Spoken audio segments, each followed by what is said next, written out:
Doesn't it get heavy? Carrying the expectations of everyone you've loved. Deadlifting housework cause a deadbeat father only flexes his biceps to lift the bottle to his shriveled lips. Doesn't it get heavy? Hurling compliments like a shot put that never fall short in boosting their confidence. Trauma. So my most popular piece is really a dual situation because I have over 24,000 followers on TikTok, and that would have happened off an erotic piece that I did to ushers.com.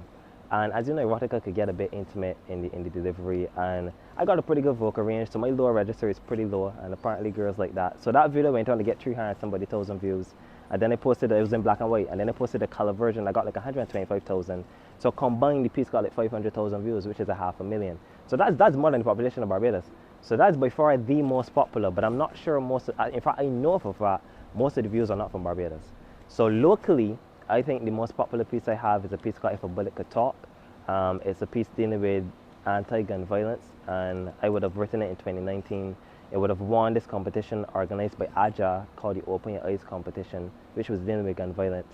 And I would have performed that over the last 4 years at a lot of national events. The last time I did it was at the lighting ceremony last year in front of the president, and it's weird having a president one, and it was even weirder because in the piece I tend to, I usually use a prop gun for it. I didn't do that this time obviously because the snipers would have probably shoot me, but I was doing like gun fingers, and it felt kind of weird pointing gun fingers at the president. I was like, okay, yeah, you should not do that. But that piece is by far, I guess, the most well known. I personally don't like the piece, that's the funny thing.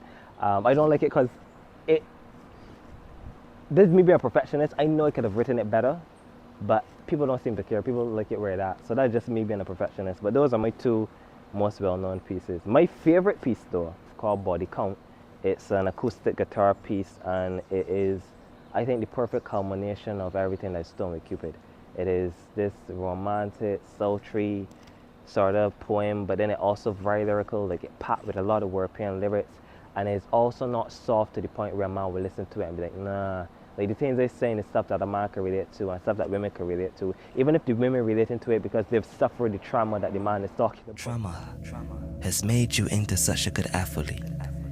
You've been trained in absent apathy, aptly applied when their high hopes start to feel like altitude training. And doesn't that get heavy? Watching him marinate his